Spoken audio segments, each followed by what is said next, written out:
Hey there, this is Jareen Khan. একটা গল্প শুনবেন?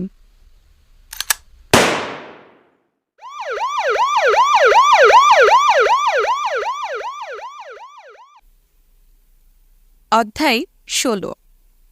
ডিবির ইন্টারোগেশন রুমের ঠিক মাঝখানে পাশাপাশি দুটো চেয়ারের একটিতে বসে আছে নৃত্য পরিচালক বাবলু, যে এফডিসিতে ডান্স মাস্টার বাবলু নামে পরিচিত, আর অন্যটিতে বসে আছে অনন্যা, যে কিনা বিভিন্ন বাণিজ্যিক চলচ্চিত্রে ছোটখাটো চরিত্রে অভিনয় করে থাকে।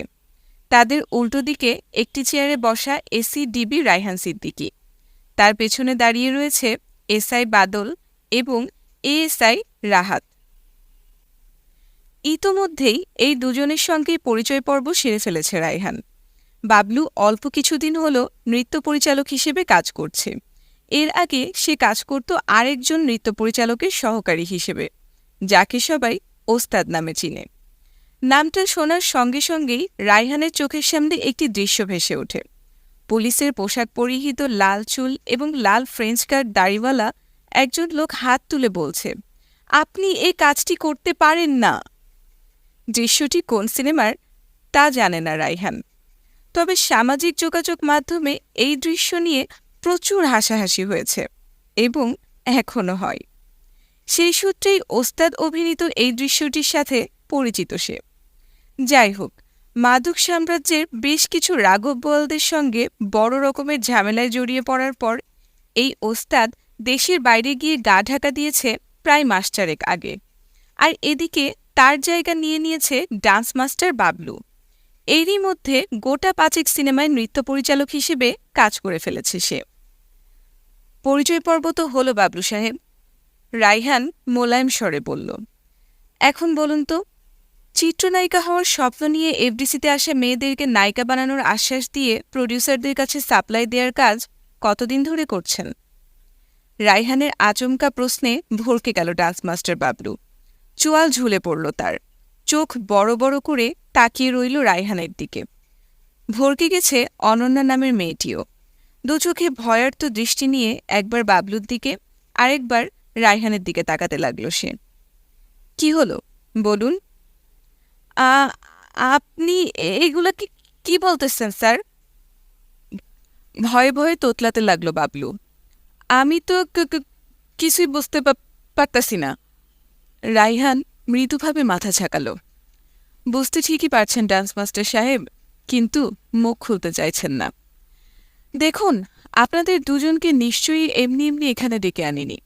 অবশ্যই আমরা কিছু জানি বলেই আরও কিছু জানার জন্য ডেকে এনেছি, আর আমরা যতটুকু জানি তার পক্ষে যথেষ্ট প্রমাণাদিও আছে আমাদের হাতে।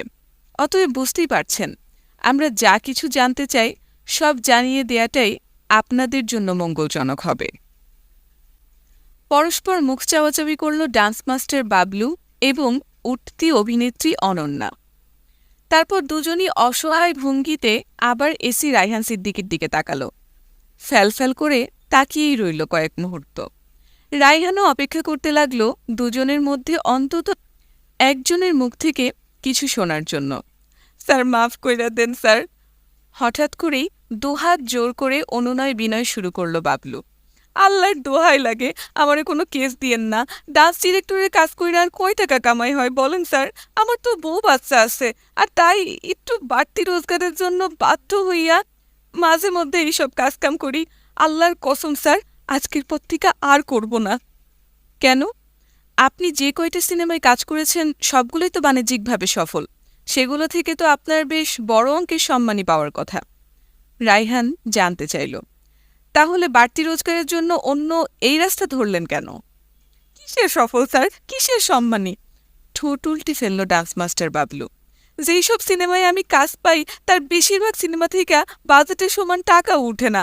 এইসব সিনেমার ডিরেক্টররাও ভালো কইরাই জানে যে সিনেমা থেকে বেশি আয় করতে পারবে না। এই জন্য প্রডিউসারের কাছ থেকে টাকা পাওয়ার পর আগেই বাজেটের একটা বড় অংশ নিজেদের পকেটে ঢুকায়, তারপর বাকিটা দিয়ে কোনো রকমের সিনেমা বানায়। আর ডান্স ডিরেক্টর হিসেবে আমারে নাই যাতে টাকা কম দেওয়া লাগে। ক্যামেরাম্যান থেকে শুরু কইরা সব টেকনিশিয়ানগো আমাদের একই অবস্থা স্যার। এর আগে যখন ওস্তাদ এফডিসিতে ছিলেন তখন তারও এই একই অবস্থাই ছিল। কিন্তু খবর টবরে যে শুনি এই সিনেমাগুলো জমিয়ে ব্যবসা করছে। স্যার, নৃত্য পরিচালক আবার বলতে লাগলো, এইসব সিনেমার প্রডিউসাররা বেশিরভাগই প্রচুর কালা টাকার মালিক। তাদের তো দেখান লাগবো যে তাদের ওই টাকা পয়সা এইখান থেকে আসে। এই জন্য মিডিয়ার সামনে সিনেমা হিট বইলা বগল বাজায়। আর ডিরেক্টরদের তো কোনো লস নাই, তাই তারাও তালে তাল মিলাই। বাবলুর কথা শুনে মাথা ডোলালো রায়হান।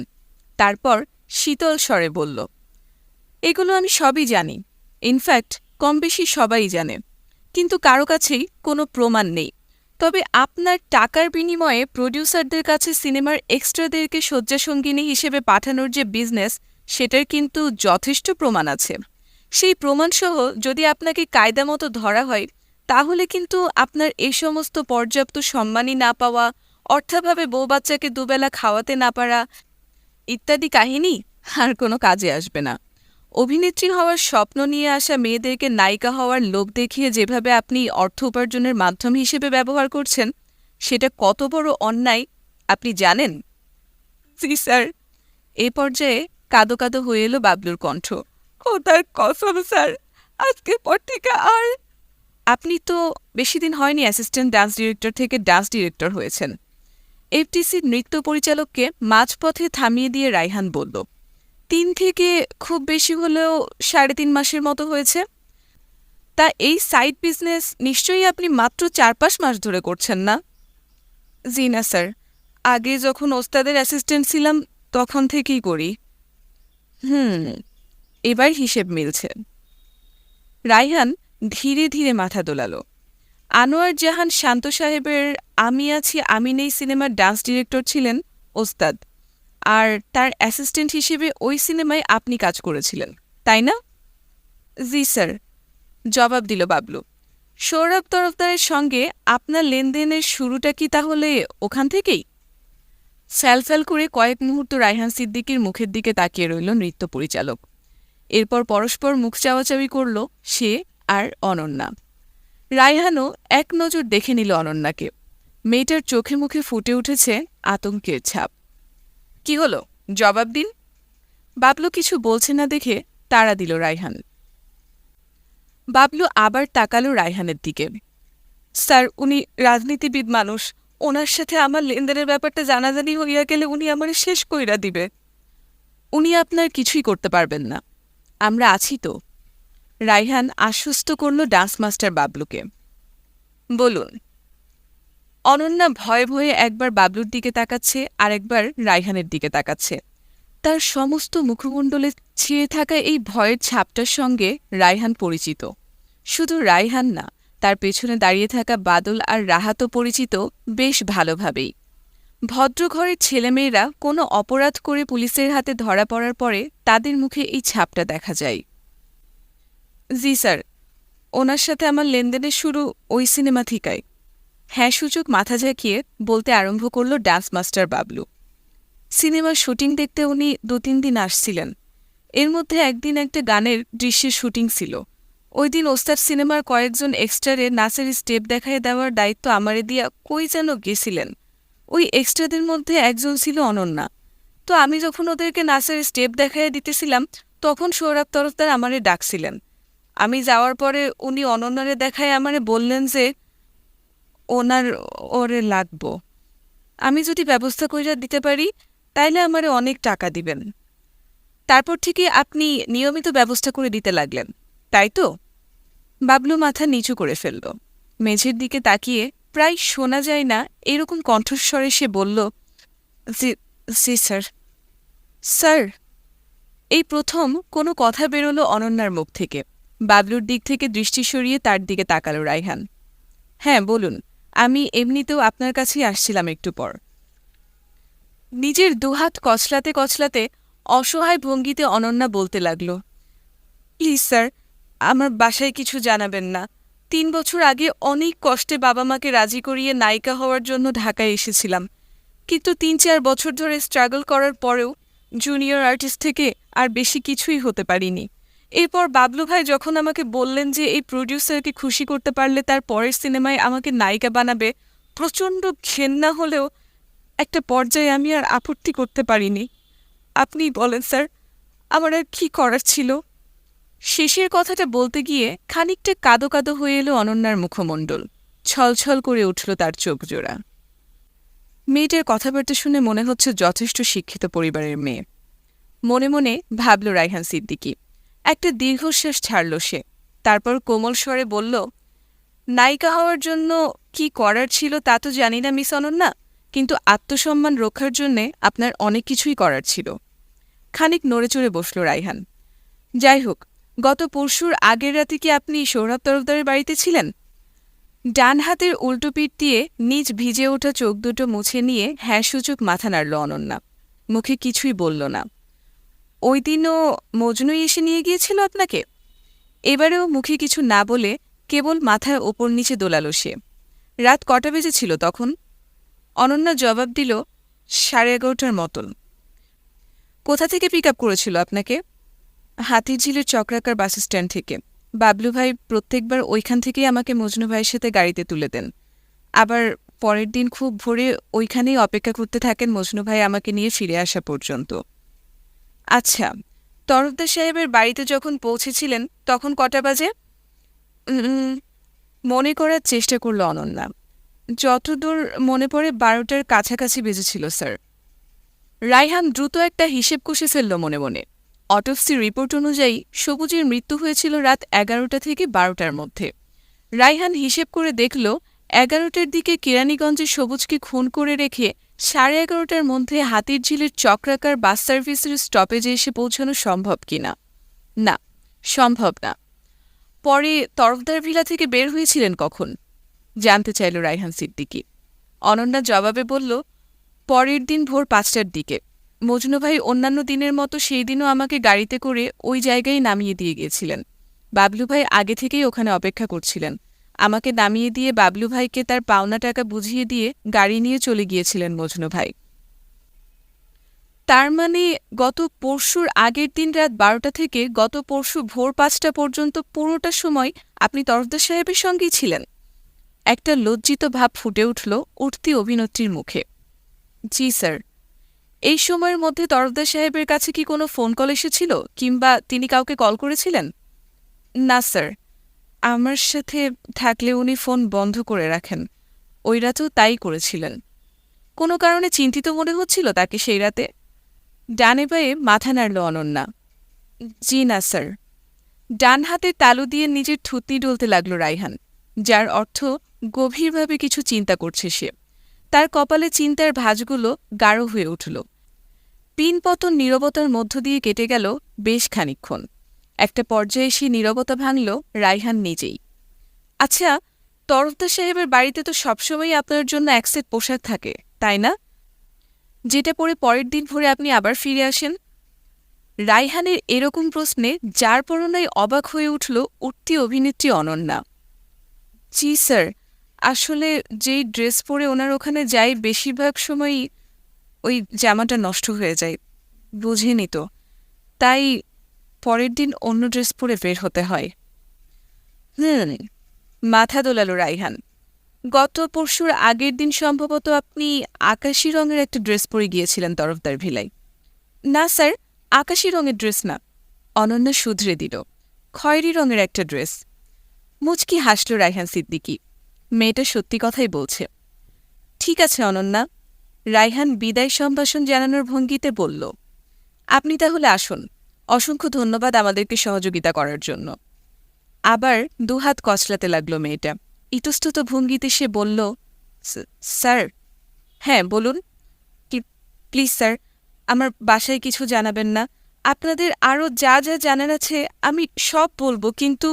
হাত তুলে মেয়েটাকে থামালো রায়হান। মোলায়েম স্বরে বলল, সে না হয় না জানালাম, কিন্তু আমি কি আপনাকে কিছু কথা বলতে পারি? জি স্যার, বলুন। দেখুন, রায়হান বলতে লাগল, সিনেমার ইতিহাসে যাদের নাম অমর হয়ে আছে, যাদেরকে আমরা মনে রেখেছি এবং ভবিষ্যতেও সবাই মনে রাখবে, তারা সবাই কিন্তু নায়ক নায়িকা ছিলেন না। যারাও বা ছিলেন, তারা নায়ক বা নায়িকা হবার আগে অভিনেতা কিংবা অভিনেত্রী ছিলেন। তাদেরকে সবাই মনে রেখেছে তাদের ওই অভিনয় দক্ষতার জন্যই। নায়ক নায়িকারা একটা পর্যায়ে গিয়ে বা একটা বয়সের পরে আর নায়ক নায়িকা থাকেন না। কিন্তু একজন অভিনেতা বা অভিনেত্রী কিন্তু চিরকাল অভিনেতা বা অভিনেত্রী থাকেন। এখন আপনি ঠান্ডা মাথায় ভেবে দেখুন, আপনি কি হতে চান, নায়িকা নাকি অভিনেত্রী? যদি অভিনেত্রী হতে চান তাহলে বলবো আপনি গত ৩ বছর ধরে যে স্ট্রাগল করে এসেছেন সেই স্ট্রাগল চালিয়ে যেতে থাকুন, সাধনা চালিয়ে যান। সাধনা করে অর্জন করা জায়গা যদি ছোটও হয় তবুও সেখানে আত্মসম্মান নিয়ে মাথা উঁচু করে দাঁড়ানো যায়। কিন্তু শর্টকাটে পাওয়া জায়গা যদি সমুদ্র সমানও হয় তবুও সেখানে দাঁড়ালে মাথাটা নিচুই থাকে। অনন্যা মনোযোগ দিয়ে রায়হানের কথাগুলো শুনছিল এতক্ষণ। রায়হান থামলে ধীরে ধীরে সম্মতিসূচক মাথা নাড়ল সে। আমার জন্য দোয়া রাখবেন স্যার। অবশ্যই, রায়হান বলল। আসুন তাহলে, ভালো থাকবেন। চেয়ার ছেড়ে উঠে দাঁড়ালো অনন্যা। পাশের চেয়ারটাতে বসা বাবলুর দিকে তাকালো একবার, তারপর ঘুরে হাঁটা ধরল ইন্টারোগেশন রুমের দরজার দিকে। বাবলু তার গমনপথের দিকে খানিকক্ষণ তাকিয়ে থেকে আবার তাকালো রায়হান সিদ্দিকীর দিকে। স্যার, মিনমিন করে বলল নৃত্য পরিচালক। আমিও কি সইলা যাব? রায়হান তাকালো ডান্স মাস্টার বাবলুর দিকে। হ্যাঁ, যান। তবে আমাদের নজর থাকবে আপনার উপর। যদি দেখি আপনি আজকের পরেও না না স্যার, ওই কাজ আর জীবনও করব না, দ্রুতবেগে ডানে বায়ে মাথা ঝাঁকাতে ঝাঁকাতে বলল বাবলু। মুসলমানের এক জবান, মিথ্যা হইলে কাটা গর্দান। খোদার কসম, এত কসম কাটবেন না বাবলু সাহেব। এ পর্যায়ে রায়হান বেশ বিরক্তির সঙ্গেই বলল, এসব যে আর করবেন না সেটা কাজে প্রমাণ করুন। আসুন এবার। ঠিক আছে স্যার। চেয়ার ছেড়ে উঠে দাঁড়িয়ে রায়হানকে সালাম দিল বাবলু। সালাম আলাইকুম স্যার। ওয়ালাইকুম আসসালাম। লম্বা লম্বা পা ফেলে দ্রুত হেঁটে ইন্টারোগেশন রুম থেকে বেরিয়ে গেল dance master Bablu. Sir, Raihan সিদ্দিকীর পেছনে দাঁড়ানো বাদল নিজের ভেতরে চেপে রাখা বিস্ময় প্রকাশ করল। আপনি কি করে জানলেন যে অনন্যার এক সেট জামাকাপড় সৌরভ তরফদারের বাসায় রাখা থাকে? ঠিক যেভাবে অনুমান করেছিলাম যে সৌরভ তরফদারের সঙ্গে কোনো নারীর সম্পর্ক রয়েছে এবং সেই নারীর নিয়মিত যাতায়াত আছে তরফদার ভিলায়। চেয়ারটা ঘুরিয়ে বাদল আর রাহাতের দিকে তাকিয়ে মুচকি হেসে বলল রায়হান। সেইটাই, আপনি কিভাবে অনুমান করেছিলেন স্যার? বিস্ময় ঝরল রাহাতের কণ্ঠেও। তুমি তো গতকাল তরফদার ভিলায় যাওনি, বাপ্পাদিত্য আর বাদল গিয়েছিল। রাহাতকে উদ্দেশ্য করে কথাটা বলে বাদলের দিকে তাকালো রায়হান। আচ্ছা বাদল, তুমি কি খেয়াল করেছিলে যে আমরা তরফদার ভিলায় থাকা অবস্থায় লন্ড্রি থেকে 2টো প্যাকেট এসেছিল? জি স্যার, খেয়াল করেছিলাম, সঙ্গে সঙ্গেই জবাব দিল বাদল। গুড। রায়হান আবার প্রশ্ন করল, প্যাকেট দুটোতে মোড়ানো পোশাক দুটো কি কি ছিল বলতে পারবে? জিভ কাটল বাদল। প্যাকেট পর্যন্ত সে খেয়াল করেছে, কিন্তু প্যাকেটের ভেতরে কি কি পোশাক ছিল সেটা তো সে খেয়াল করেনি। সত্যি বলতে খেয়াল করার প্রয়োজন মনে করেনি। লজ্জিত ভঙ্গিতে সে বলল, সেটা তো খেয়াল করিনি স্যার। একটা প্যাকেটে ছিল সাদা রঙের একটা পাঞ্জাবি কিংবা ফতুয়া জাতীয় পোশাক। রায়হান বলতে লাগল, ভাঁজ করা ছিল বলে ঠিকঠাক বোঝা যায়নি, তবে এটা স্পষ্ট যে ওটা পুরুষ মানুষের পোশাক ছিল এবং সেটা অবশ্যই তরফদার সাহেবের। আর অন্য প্যাকেটের পোশাকটা ছিল খয়েরি রঙের এবং প্যাকেটের বাইরে থেকে ওই পোশাকটার যতটুকু দেখা যাচ্ছিল তাতে এটা বোঝা যাচ্ছিল যে ওটা মহিলা মানুষের পোশাক। একটু থেমে সে আবার বলতে আরম্ভ করল, ওটা দেখেই আমার খটকা লাগলো যে সৌরভ তরফদারের স্ত্রীর সঙ্গে ছাড়াছাড়ি হয়ে গেছে তো অনেক দিন হয়ে গেছে, তার বাড়িতে কোনো নারী সদস্য আছে বলেও মনে হলো না। তাহলে ওই পোশাকটা কার? তরফদার সাহেবের মতো লোকেরা নিজের স্ত্রীকে এতটা ভালোবাসেন না যে স্ত্রীর সাথে ছাড়াছাড়ি হয়ে যাবার পরেও স্ত্রীর জামাকাপড় স্মৃতি হিসেবে রেখে দেবেন আর সেগুলো লন্ড্রি থেকে নিয়মিত ড্রাই ওয়াশ করিয়ে আনবেন। এবার বাদল ধরতে পারল ব্যাপারটা, বলে উঠল, আচ্ছা স্যার, তার মানে এখান থেকে আপনার মনে সন্দেহ জেগেছিল যে তরফদার ভিলায় কোনো কলগার্লের নিয়মিত যাতায়াত আছে, আর যেহেতু মজনু তরফদার সাহেবের সবচাইতে বিশ্বস্ত লোক তাই সেই কলগার্লকে আনা নেওয়ার কাজটা সম্ভবত মজনুই করে। এসিটিভি রায়হান সিদ্দিকী মুখে কিছু না বলে কেবল হ্যাঁ সুযোগ মাথা দোলালো। বাদল আর রাহাতও মাথা দোলালো সবকিছু বুঝে ফেলেছে এরকম ভঙ্গিতে। আচ্ছা স্যার, বাদল খানিক ভেবে বলল, অনন্যা যেরকমটা তার বয়ানে বলল সেই অনুযায়ী সবুজ যেই সময়টাতে খুন হয়েছে সেই সময়টাতে তো মজনু অনন্যাকে এফডিসি এরিয়া থেকে বসুন্ধরা এরিয়ায় তরফদার সাহেবের বাড়িতে নিয়ে যাচ্ছিল। তাহলে সবুজকে খুন করল কে? তার মানে মজনু ছাড়াও তরফদার সাহেবের বিশ্বস্ত আরও কেউ আছে যাকে দিয়ে তিনি সবুজকে খুন করিয়েছেন? রায়হানের মুখটা গম্ভীর হয়ে উঠল। সে বলল, আমার ধারণা এই সব কিছুর পেছনে সোহরাব তরফদারের কোনো হাত নেই। বাদল আর রাহাত দুজনই অবাক হল। পরস্পর দৃষ্টি বিনিময় করল তারা। তারপর আবার তাদের ঊর্ধ্বতন কর্মকর্তার দিকে তাকিয়ে কিছু একটা বলতে যাবে, ঠিক তখনই রায়হানের ফোনটা বেজে উঠল। পকেট থেকে ফোন বের করে কলটা ধরল রায়হান। বলো বাপ্পাদিত্য। স্যার, ওপাশ থেকে বাপ্পাদিত্য বলল, রতনের সাথে আমার কথা হয়েছে একটু আগে। ও জলিলের ব্যাপারে কিছু ইনফরমেশন দিয়েছে, আর সেই সঙ্গে জলিলের একটা ছবিও পাঠিয়েছে আমাকে হোয়াটসঅ্যাপে। দুর্দান্ত। তুমি তাহলে আমাদের হেডকোয়ার্টারে চলে এসো, তারপর সবকিছু বিস্তারিত শুনব। আমি অলরেডি আপনাদের হেডকোয়ার্টারে কাছাকাছি চলে এসেছি স্যার, আর মিনিট 5 মতো লাগবে এসে পৌঁছাতে। গুড। তাহলে হেডকোয়ার্টারে ঢুকে সরাসরি আমার অফিস রুমে চলে এসো। Okay sir. লাইন কেটে দিয়ে চেয়ার ছেড়ে উঠে দাঁড়ালো রায়হান। বাদল আর রাহাতের দিকে তাকিয়ে বলল, আমার অফিস রুমে চলো, ওখানেই বাকি আলোচনা হবে। চলুন স্যার, একযোগে বলল দুজনই। এই গল্পের বাকি অংশের কিছু অংশ শুনবেন আগামীকাল ঠিক রাত 10টায়।